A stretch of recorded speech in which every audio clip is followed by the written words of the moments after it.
வணக்கம். ஒரு புதிய தொழிலுக்கு மாறுறது அது ஒரு பெரிய மலையேற்றம் மாதிரி. எங்க ஆரம்பிக்கணும், என்ன பாதை எடுக்கணும், என்னென்ன கருவிகள் தேவைன்னு நிறைய குழப்பங்கள் இருக்கும். இன்னைக்கு நாம அந்த மலையேற்றத்துக்கான ஒரு தெளிவான மேப் தயாரிக்க போறோம். நீங்க எங்ககிட்ட பகிர்ந்துகிட்ட ஆதாரம் லாரா பிராண்டன்பர்க் எழுதிய how to start a business analyst career என்கிற புத்தகம். இதிலிருந்து பிசினஸ் அனலிஸ்ட், அதாவது பிஏ ஆவதற்கான பாதையை தெளிவா வரைய போகிறோம். முதல்ல இந்த மலையேற்றம் உங்களுக்கு சரி வருமானு பார்ப்போம். அப்புறம் பயணத்துக்கு என்னென்ன திறன்கள் தேவைன்னு அலசுவோம். கடைசியா எப்படி அந்த சிகரத்தை அடையிறதுன்னு பார்ப்போம். வாங்க இந்த ஆழமான அலசலை தொடங்கலாம். அருமையான ஒரு ஒப்பீடு அது. அந்த புத்தகத்தோட சாராம்சமே அதுதான் சொல்லலாம். இது வெறும் வேலைக்கான வழிகாட்டி மட்டும் இல்ல, ஒரு புதிய கண்ணோட்டத்தை எப்படி வளர்த்துக்கிறதுங்கிறதுக்கான ஒரு கையேடு. சரி, அப்போ முதல் படி, இந்த பிஏ வேலைக்கான குணம் உண்மையிலேயே உங்ககிட்ட இருக்கான்னு எப்படி தெரிஞ்சுக்கிறது? ஆமா, புத்தகம் ஒரு பிஏ லிட்மஸ் டெஸ்ட் பத்தி பேசுது. அதுல சில கேள்விகள் ரொம்ப சுவாரஸ்யமா இருந்துச்சு. உதாரணத்துக்கு, மீட்டிங்ஸ் உங்களுக்கு பிடிக்குமா? அல்லது ஒரு மீட்டிங்ல 2 பேர் பேசிட்டு இருக்கும்போது அவங்க என்ன சொல்ல வர்றாங்கன்னு மத்தவங்களுக்கு புரிய வைக்க நீங்களே அதை வேற வார்த்தைகள்ல விளக்குற பழக்கம் உங்களுக்கு உண்டா? நீங்க அந்த மாதிரி நபரா? இந்த கேள்விகள் பார்க்கறதுக்கு ரொம்ப சிம்பிளா தெரியலாம். ஆனா இதுக்குள்ள ஒரு ஆழமான உளவியல் இருக்கு. ஒரு பிஏவோட முதல் வேலையே தெளிவு உருவாக்குறது தான். ஒரு குழப்பமான உரையாடலை கேட்டு, ஓ அப்ப நீங்க சொல்ல வர்றது இதுதானேன்னு அதை சுருக்கி சொல்றீங்கன்னா, நீங்க இயல்பாகவே ஒரு பிஏ வேலையை செய்றீங்கன்னு அர்த்தம். இதுல இன்னொரு கேள்வியும் இருக்கு. ஒரு புது ஆப் அல்லது வெப்சைட் பயன்படுத்தும் போது, ச்சே இந்த பட்டன் இங்க இருந்திருக்கலாம், இது இப்படி மாத்தினா இன்னும் நல்லா இருக்குமேன்னு மனசுக்குள்ளே அதை ரீடிசைன் பண்ணுவீங்களா? மிகச்சரியான புள்ளி. அதுதான் பகுப்பாய்வு மனப்பான்மை. பிரச்சனைகளை வெறும் பிரச்சனையா பார்க்காம அதை சரி செய்வதற்கான ஒரு வாய்ப்பா பார்க்கறது. புத்தகம் சொல்ற மாதிரி, இந்த கேள்விகளுக்கெல்லாம் உங்க பதில் ஆமான்னு இருந்தா நீங்க சரியான பாதையில தான் யோசிச்சுட்டு இருக்கீங்க. ஒரு பிஏ என்பவர் வெறும் டெக்னாலஜி தெரிஞ்சவர் இல்ல. அவர் ஒரு தொடர்பாளர், ஒரு மொழிபெயர்ப்பாளர், ஒரு சிக்கல் தீர்ப்பவர். சரி, இந்த குணமெல்லாம் இருக்குன்னு வச்சுக்கலாம். ஒரு பிஏவோட ஒரு நாள் நிஜத்துல எப்படி இருக்கும்? காலையிலிருந்து சாயங்காலம் வரைக்கும் சார்ட்டு, கிராஃப்னு ஒரே கணக்கா போகுமா? அதுதான் பெரிய தப்பு கணக்கு. இந்த புத்தகத்துல லாரா சொல்ற ஒரு முக்கியமான விஷயம் என்னன்னா, ஒரு பிஏக்கு வழக்கமான நாள்னு ஒண்ணு கிடையவே கிடையாது. ஓ அப்படியா? ஆமா, ஒவ்வொரு நாளும் ஒவ்வொரு மாதிரி இருக்கும். அது ப்ராஜெக்டோட எந்த கட்டத்துல இருக்குங்கிறத பொறுத்தது. ஓ, அப்போ அதையும் கொஞ்சம் பிரிச்சு சொல்லுங்களேன். நிச்சயமா. ப்ராஜெக்ட் ஆரம்பிக்கிற கட்டம், அதாவது ப்ராஜெக்ட் இனிஷியேஷன், அந்த நேரத்துல உங்க நாள் முழுக்க மீட்டிங்ல தான் போகும். Business team, marketing team, sales டீம்னு பல தரப்பட்ட ஆட்கள் கிட்ட இருந்து தகவல்களை வாங்கணும். புத்தகம் இத ட்ரிங்கிங் ஃப்ரம் அ ஃபயர் ஹோஸ்னு அழகா வர்ணிக்குது. அதாவது தீயணைப்பு வண்டியிலிருந்து வர தண்ணியை குடிக்கிற மாதிரி கட்டுக்கடங்காத தகவல்கள் உங்க மேல வந்து விழும். கேட்கும் போதே கொஞ்சம் பயமா இருக்கே, அவ்ளோ தகவல்கள் கொட்டும்போது. எது முக்கியம், எது தேவையில்லைன்னு ஒரு புது பிஏ எப்படி பிரிச்சு பாப்பாங்க?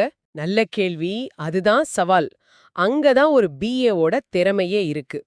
எல்லாத்தையும் கேட்டு அதுல இருந்து தேவையானது எது, இந்த ப்ராஜெக்டோட குறிக்கோள் என்னன்னு வடிகட்டணும். ஆரம்பத்துல குழப்பமா இருந்தாலும் போக போக அந்த பிக்சர் தெளிவாகும். அடுத்த கட்டம் ரிக்வயர்மெண்ட்ஸ் எலாபரேஷன், அதாவது தேவைகளை விரிவாக அலசுவது. இந்த நாட்கள்ல பாதி நேரம் மீட்டிங், மீதி நேரம் தனியா உட்காந்து வேலை செய்யற மாதிரி இருக்கும். ஓகே. வெங்காயத்தை உரிக்கிற மாதிரி ஒவ்வொரு தேவையையும் ஆழமா ஆராய்ந்து அதை ஆவணப்படுத்தணும். சரி, அப்போ கடைசி கட்டம் ப்ராஜெக்ட் இம்ப்ளிமெண்டேஷன். இப்போ உங்க பங்கு மாறிடும். நீங்க டிரைவர் சீட்ல இருக்க மாட்டீங்க. டெவலப்பர்களும் டெஸ்டிங் பண்றவங்களும் வேலையை ஆரம்பிச்சிருப்பாங்க. அவங்களுக்கு வர்ற சந்தேகங்களுக்கு பதில் சொல்ற ஒரு ஆலோசகரா, ஒரு உதவியாளரா உங்க பங்கு இருக்கும். அப்போ சுருக்கமா சொன்னா, ஒரு பிஏ என்பவர் குழப்பம் என்கிற ஒரு அடர்ந்த காட்டுக்குள்ள தெளிவு என்கிற பாதையை உருவாக்குற ஒரு வழிகாட்டி மாதிரி. சரியா? இதை விட அழகா சொல்ல முடியாது. புத்தகத்துல வர்ற ஒரு மேற்கோள் இதுக்கு அப்படியே பொருந்தும்.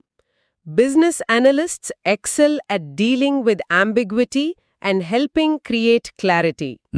அதாவது பிசினஸ் அனலிஸ்ட்கள் தெளிவற்ற தன்மையை கையாள்வதிலும் தெளிவை உருவாக்க உதவுவதிலும் சிறந்து விளங்குகிறார்கள். அந்த ஒரு வரியில அவங்க வேலையோட ஆன்மாவே அடங்கியிருக்கு. சரி, ஒரு பிஏவோட நாள் எவ்வளவு மாறுபட்டதா இருக்கணும் புரிஞ்சுது. ஆனா இந்த எல்லா வேலைகளையும் ஒண்ணா இணைக்கிற ஒரு பொதுவான நூல் இருக்கணும் இல்லையா? அதுதான் அவங்களோட முக்கிய பொறுப்புகளா இருக்கும்னு நினைக்கிறேன். புத்தகம் அத 4 வார்த்தைகள்ல சுருக்கமா சொல்லுது. எலிசிட், அனலைஸ், கம்யூனிகேட், அப்புறம் வேலிடேட். வெளிக்கொணர்தல், பகுப்பாய்வு செய்தல், தொடர்பு கொள்ளுதல், சரிபார்த்தல். ஆமா. ஆனா இந்த 4 வார்த்தைகளையும் தனித்தனியா பார்க்க கூடாது. இது ஒரு தொடர்ச்சங்கிலி.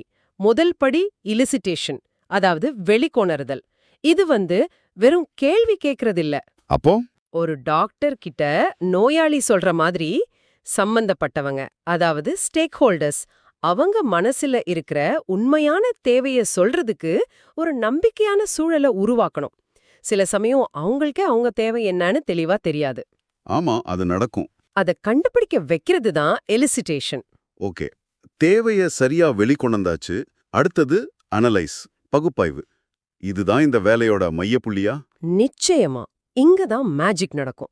நீங்க சேகரிச்ச தகவல்கள் எல்லாம் வெறும் களிமண் மாதிரி. அத ஒரு அழகான சிலையா மாத்துறது மாதிரி இல்லையா? அதேதான், சரியா சொன்னீங்க. அத ஒரு அழகான சிலையா மாத்துறது தான் அனாலிசிஸ். அந்த தகவல்களை தொகுத்து வகைப்படுத்தி அதுல இருக்கிற ஓட்டைகளை கண்டுபிடிச்சு டெக்னிக்கல் டீமுக்கு புரியுற மாதிரி தெளிவான ஆவணங்களா மாத்தணும். இந்த ஆவணங்கள்னு சொல்றீங்களே, அது கேட்கவே கொஞ்சம் டெக்னிக்கலா இருக்கு. அது என்ன மாதிரி இருக்கும்? புத்தகம் சில உதாரணங்கள் கொடுக்குது. 1, யூஸ் கேஸ்கள், யூஸ் கேசஸ். இது ஒரு பயனர் நம்ம சிஸ்டம் கூட எப்படியெல்லாம் ஊடாடுவார்னு சொல்ற ஒரு சின்ன கதை மாதிரி. அடுத்தது வயர் ஃப்ரேம்கள், வயர் ஃப்ரேம்ஸ். இது கோடிங் பண்றதுக்கு முன்னாடி ஒரு வெப்சைட் அல்லது ஆப் பார்க்கறதுக்கு எப்படி இருக்கும்னு வரைகிற ஒரு ப்ளூ பிரிண்ட். ஓகே. 3வதா செயல்பாட்டு தேவைகள், ஃபங்க்ஷனல் ரெக்வயர்மெண்ட்ஸ். இது ரொம்ப நேரடியானது. இந்த சிஸ்டம் இதை செய்ய வேண்டும் அப்படின்னு ஒரு சட்ட விதி மாதிரி இருக்கும். நீங்க சொல்றத வச்சு பார்த்தா யூஸ் கேஸ்ங்கிறது ஒரு சினிமா கதை மாதிரி, வயர் ஃப்ரேம்ங்கிறது அதோட ஸ்டோரி போர்டு, ஃபங்க்ஷனல் ரெக்வயர்மெண்ட்ங்கிறது ஷூட்டிங் ஸ்கிரிப்டா? சரியா சொல்றனா? பிரமாதம். நீங்களே ஒரு நல்ல பிஏ தான். இதுதான் சரியான புரிதல். இந்த ஆவணங்களோட நோக்கம் பிசினஸ் டீமோட கற்பனையையும் டெக்னிக்கல் டீமோட யதார்த்தத்தையும் ஒரே புள்ளில இணைக்கிறது தான். ஐடி ஆட்சேர்ப்பு நிபுணர் டெட் ஹெல்ம் புத்தகத்துல சொல்ற மாதிரி. என்ன சொல்றார்? ஆவணங்கள் எழுத்துப்பூர்வமான தொடர்பு. சரி. நீங்க வரைகிற வரைபடங்கள் காட்சிபூர்வமான தொடர்பு. மீட்டிங்ல நீங்க மத்தவங்கள கவனிக்கிற விதம், நீங்க கேட்கிற கேள்விகள், இதெல்லாம் வாய்மொழியான தொடர்பு. இந்த 3ம் சரியா இருந்தாதான் ப்ராஜெக்ட் தடம்புரலாம போகும். கடைசியா வேலிடேட், சரி பார்த்தல். இதுதான் அறுவடை மாதிரி. நாம செஞ்ச தீர்வு ஆரம்பத்துல பேசின அந்த உண்மையான வணிக தேவையை பூர்த்தி செய்யுதான்னு உறுதிப்படுத்துறது. இதுக்கு டெமோக்கள், பயனர் ஏற்பு சோதனை, அதாவது யூசர் அக்செப்டன்ஸ் டெஸ்டிங், UAT மாதிரியான நுட்பங்களை பயன்படுத்துவாங்க. டெஸ்டிங் மட்டும் இல்ல, அது ஒரு ராஜதந்திரம். சில சமயம் யூசர்ஸ் கடைசி நேரத்துல இது நல்லா இருக்கு, ஆனா இதையும் சேர்த்தா நல்லா இருக்குமேன்னு புதுசா ஆசைப்படுவாங்க. ஆமா, அது நடக்கும். இல்ல, இது இப்போதைய திட்டத்துல இல்ல, அத அடுத்த கட்டத்துல பார்க்கலான்னு சொல்றதுக்கு ஒரு பிஏவுக்கு தைரியமும் திறமையும் வேணும். இதையெல்லாம் கேட்கும்போது இந்த துறைக்குள்ள நுழைய நிறைய அனுபவம் தேவைப்படுமோன்னு ஒரு மலப்பு வருது. அனுபவமே இல்லாத ஒருத்தர் எங்கிருந்து ஆரம்பிக்கிறது? இதுதான் நம்ம எல்லாரோட பெரிய கேள்வி. அதுக்கு இந்த புத்தகம் ரொம்ப நடைமுறைக்கு ஏத்த ஒரு வழிய சொல்லுது. நீங்க புதுசா எந்த கோர்ஸ்லயும் சேர வேண்டாம், வேலைய விட வேண்டாம். நீங்க இப்போ பாக்குற வேலையிலேயே பிஏவுக்கான அனுபவத்தை திரட்டலாம். அப்படியா? ஆமா, புத்தகம் இத ரீஃப்ரேமிங் யோர் கரண்ட் டாஸ்க்ஸ்னு சொல்லுது. அதாவது உங்க தற்போதைய பணிகளை ஒரு பிஏ கண்ணோட்டத்துல பார்க்க ஆரம்பிக்கணும். புரியல, கொஞ்சம் விளக்கமா சொல்லுங்களேன். சொல்றேன். உதாரணத்துக்கு, நீங்க ஒரு டெக்னிக்கல் வேலையில ஒரு சாஃப்ட்வேர் டெவலப்பரா இருக்கீங்கன்னு வச்சுக்கலாம். அடுத்த முறை உங்க டீம் ஒரு புது ஃபீச்சர் செய்யும்போது அதை டெமோ காட்டுற பொறுப்பை நீங்க எடுத்துக்குங்க. வாடிக்கையாளர்கிட்ட அதை விளக்கி காட்டும்போது அவங்க கேட்கிற கேள்விகள், அவங்க சொல்ற கருத்துக்கள் மூலமா பிசினஸ் தேவைகளை புரிஞ்சுக்க உங்களுக்கு ஒரு வாய்ப்பு கிடைக்கும். இது ஒரு நல்ல யோசனை. ஆனா பல கம்பெனிகள்ல நம்ம வேலையை விட்டுட்டு வேற டிபார்ட்மெண்ட் விஷயத்துல தலையிட்டா தப்பா நினைக்க மாட்டாங்களா? அந்த தடை எப்படி தாண்டறது? மிக யதார்த்தமான கேள்வி. அதுக்கு தான் நாம புத்திசாலித்தனமா நகரணும். நீங்க ஒரு வணிகத்துறையில இருக்கீங்கன்னா உங்க டிபார்ட்மெண்ட்டுக்கு ஒரு புது சாஃப்ட்வேர் வருதுன்னு வச்சுக்கலாம். அந்த ப்ராஜெக்ட்ல நீங்க ஒரு சப்ஜெக்ட் மேட்டர் எக்ஸ்பர்ட், அதாவது SME-யா உங்களை ஈடுபடுத்திக்கலாம். SME, அதாவது அந்த துறை வல்லுனர். கரெக்ட். SME-னா அந்த துறையில இருக்கிற ஆணிவேர் மாதிரி. அங்க நடக்கிற எல்லா விஷயமும் அத்துப்படியா தெரிஞ்ச ஒருத்தர். நீங்க அந்த மாதிரி ஒரு பங்கை ஏத்துக்கும்போது பிஏ கூடவும் டெக்னிக்கல் டீம் கூடவும் நெருக்கமா வேலை செய்வீங்க. அவங்க எப்படி வேலை செய்றாங்கன்னு இயல்பாவே கத்துக்கலாம். அதாவது அதிகாரப்பூர்வமா பிஏன்னு பேர் இல்லைனாலும் பிஏ செய்யற வேலையை செய்ய ஆரம்பிக்கணும். எக்ஸாக்ட்லி. சின்னதா ஆரம்பிக்கணும். அடுத்த மீட்டிங்ல சும்மா கலந்துக்காம குறிப்பெடுக்க ஆரம்பிங்க. யார் என்ன பேசுறாங்க, என்ன முடிவெடுக்கறாங்க, யாருக்கு என்ன சந்தேகம் இருக்குன்னு கவனிக்க ஆரம்பிங்க. சரி. உங்க டீம்ல இருக்கிற ஒரு சின்ன பிரச்சனைக்கு ஒரு செயல்முறை மேம்பாட்டு அமர்வு ஏற்பாடு பண்ணுங்க. இப்படி சின்னதா உங்க திறமைகளை வளர்த்து உங்க நம்பகத்தன்மையை அதிகரிக்கணும். அருமை. இப்படி திறமைகளை வளர்த்து பிறகு வேலை தேடும்போது ரெஸ்யூம் தயாரிக்கிறதுல ஏதாவது புடிப்பிட்ட நுணுக்கங்கள் இருக்கா? ஒரு மிக முக்கியமான ஆலோசனை இந்த புத்தகத்துல இருக்கு. நாம எல்லாரும் ரெஸ்யூம்ல என்ன எழுதுவோம்? நான் என்னென்ன வேலைகள் செஞ்சேன்னு பொறுப்புகளை பட்டியலிடுவோம். ஆமா. ஆனா புத்தகம் என்ன சொல்லுதுன்னா, பொறுப்புகளை விட நீங்க சாதித்த முடிவுகளில், அதாவது அவுட்கம்ஸ்ல கவனம் செலுத்துங்கன்னு சொல்லுது. ஓ, ஒரு உதாரணம் சொல்ல முடியுமா? நிச்சயமா. வாடிக்கையாளர் கூட்டங்களை நடத்தினேன்னு எழுதுறதுக்கு பதிலா, வாடிக்கையாளர் தேவைகளை ஆழமாக கேட்டறிந்து திட்ட தேவைகளை 15% துல்லியமாக வரையறுத்தேன்னு எழுதலாம். ஓகே. இதன் மூலம் மறுவேளைக்கான நேரம் 20% குறைக்கப்பட்டதுன்னு எழுதணும். முதல் வாக்கியம் நீங்க என்ன செஞ்சீங்கன்னு சொல்லுது. 2வது வாக்கியம் அதனால கம்பெனிக்கு என்ன லாபம்னு சொல்லுது. இதுதான் உங்க மதிப்பை எடுத்து காட்டும். இது உண்மையிலேயே பவர்ஃபுல்லான ஒரு குறிப்பு. நேர்காணலை பற்றி புத்தகம் என்ன சொல்லுது? நேர்காணல்ல நீங்க ஒருத்தரை மட்டும் சந்திக்க மாட்டீங்க. டெவலப்பர், QA இன்ஜினியர், பிசினஸ் ஹெட்னு பலரையும் சந்திப்பீங்க. ஒவ்வொருத்தர்கிட்ட பேசும்போதும் நீங்க உங்க தொப்பிய மாத்திக்கிட்டே இருக்கணும். எப்படி? டெவலப்பர் கிட்ட பேசும்போது டெக்னிக்கல் சாத்தியக்கூறுகள் பத்தி பேசணும். பிசினஸ் ஹெட் கிட்ட பேசும்போது லாபம், நஷ்டம், ROI பத்தி பேசணும்.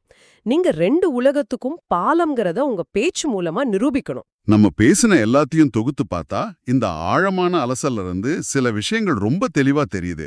ஒரு பிசினஸ் அனலிஸ்ட்ங்கிறது ஒரு பதவி இல்ல, அது ஒரு மனநிலை. குழப்பத்துல இருந்து தெளிவை உருவாக்குற, கேள்விகள் மூலமா பதில்களை கண்டுபிடிக்கிற, வெவ்வேறு உலகத்துல இருக்கிறவங்கள ஒரே மொழியில பேச வைக்கிற ஒரு கலை. மிக சரியா சொன்னீங்க. இது ஒரு குறிப்பிட்ட பட்டப்படிப்புக்கான வேலை இல்ல. எந்த துறையிலிருந்து வேணும்னாலும் இந்த துறைக்கு வரலாம்ங்கிறது தான் இதோட பெரிய பலம். நிறைவா உங்களுக்காக ஒரு சிந்தனைய விட்டுட்டு போறேன். சொல்லுங்க. இந்த புத்தகம் சொல்ற ஒரு விஷயம் என்னன்னா, கோடிங் லாங்குவேஜ் மாதிரி பல டெக்னிக்கல் திறன்கள் சில வருஷங்கள்ல மாறிடலாம், இல்ல வழக்கொழிஞ்சு போயிடலாம். உண்மைதான். ஆனா ஒரு BAவோட அடிப்படை திறன்கள், அதாவது நல்லா தொடர்பு கொள்றது, சிக்கல்களை பகுப்பாய்வு செய்யறது, மனிதர்களை புரிஞ்சுக்கிறது, இதெல்லாம் காலத்தால் அழியாதவை.